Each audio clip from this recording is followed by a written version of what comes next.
Hello, I just got back from seeing Finding Dory.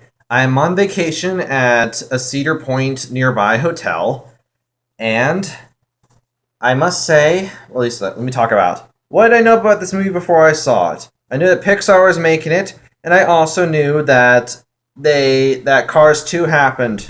We all know it happened.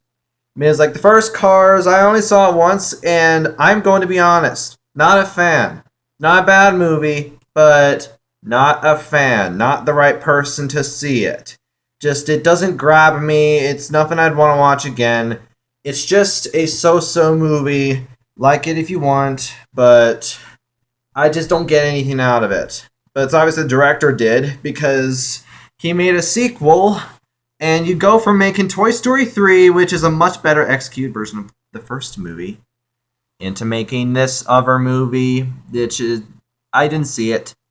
I'm not going to see it. No point in seeing it.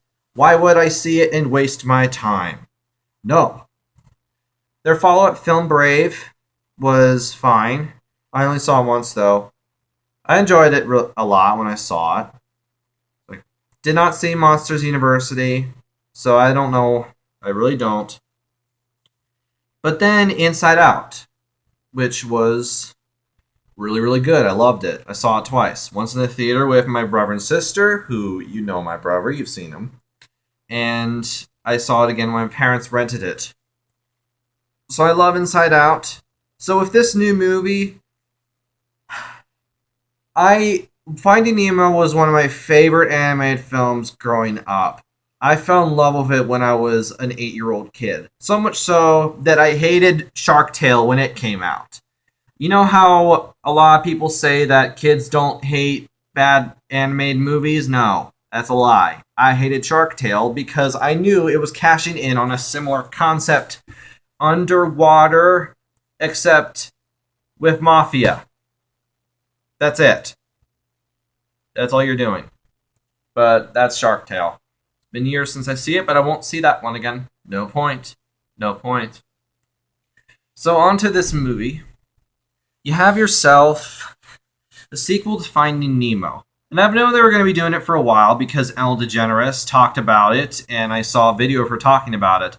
And she is funny how she makes jokes about the fact that they made Cars 2 and before they make a Finding Nemo sequel. I mean, that is a very funny thing because Cars 2 is the dark spot. Didn't see it, but everybody else has said it. So, but you can't say that a movie's bad until you've seen it. Or you can't have a final opinion until you see it. So I don't have an opinion because I haven't seen it. That's a point to stand by. You can't follow someone else's opinion. You have to follow your own. So, on to the movie. I saw it at... Oh, yeah, no. I love this movie. I love it. And, however, I'm probably going to have to see it again just so I can get a better idea of it. I've seen Finding Nemo multiple times. I even saw it in a 3D re-release when it came to my area. So I do love the movie a lot. And I have a collector's edition on like 2-disc DVDs, and I watched a lot of special features. So yes. With this new movie, I didn't really pay attention to who was making it. Because you can't really predict that with Pixar for some reason. I might try to look at who's making it, but something could still happen. I don't know. But with this new movie, it has just the right amount of creativity and a cleverly structured script. But that's what the first movie has. But a lot of terrible things that terrible sequels do is just repeat everything the first film would do. Jungle Book 2, anybody? But with this movie, it does feature characters from the last one, but it does do a different thing. We learn more about Dory. I mean, in the first movie, there were a lot of things that we didn't know why. It was like, who was Dory's family? I remember her saying that. I was like, where are they? I remember it was like, she can speak well, but why can't she? She knew the song Just Keep Swimming. They talk about it as well. So, animation is very, very top-notch. It really is. but the first film had fantastic animation, so you'd expect that from this new movie. The voice cast in the original film is fantastic, so the voice cast they have here is really good too. They have two actors from Modern Family as two new characters. I won't say who they are. Actually, I only remember who one of them is. I don't remember who the other one is. I have to look it up later. So, I would recommend this film highly. If you're still watching this in theaters, or if it was being re-released, then please go check it out. It'll be really worth your money. I did not see it in 3D, so I don't know how to judge that. But to be honest, I'm probably the wrong person to ask about that because unless the 3D is meant to enhance the world and not just pop out at you, but actually enhance you in the world, then that's the purpose of 3D. Maybe that's what was for Zootopia, because I saw it twice in 3D and it looked great. Maybe that's what 3D is for, enhancing your world, not just popping out at you and flipping you a middle finger, or not doing anything. So, oh yeah, trailers. You have yourself another trailer for the Ice Age movie, which you already know I don't want to say that. I'm not going to say that. However, the entire trailer is made up of only the squirrel and only features one gag with the main cast. Good on you, trailer editors. You finally found a way to sell your movie in a way that makes sense. Because everybody likes that squirrel and they don't like anything else. So there's that. They had a small thing for The Secret Life of Pets. I don't know if I'm going to go see that. And to be honest, I'm very busy this summer with a job. And any off time I'd want to use to maybe marathon watch some television shows, I have not been able to do that at all this summer because I've been working way too much.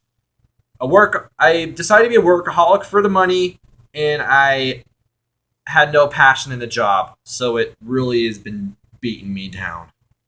But my brother's working there now at the job, so I will just try to mimic his work schedule because it's a very flexible schedule. They just hire us whenever they need us, and we use a trade board to try to switch out work because it's very freelance. But I don't know if I'll see any more movies this summer.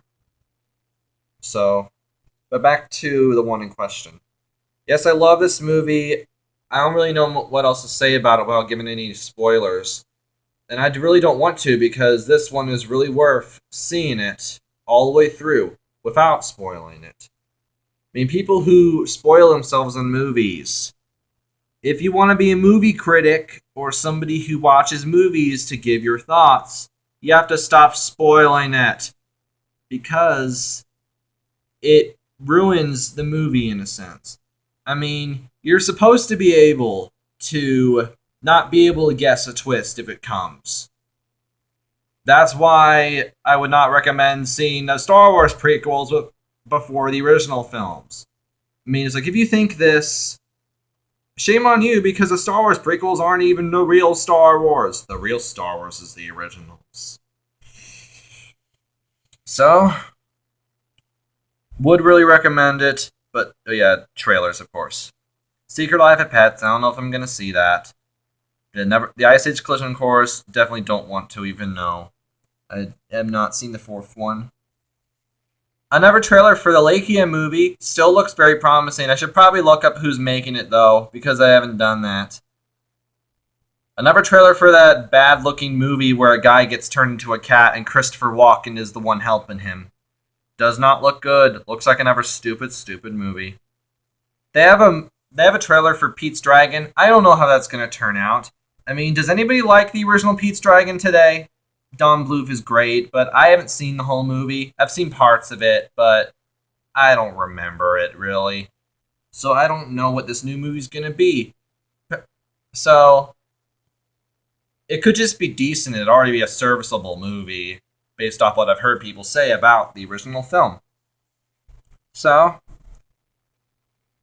I think that's all I got. I really don't know what else there is to say.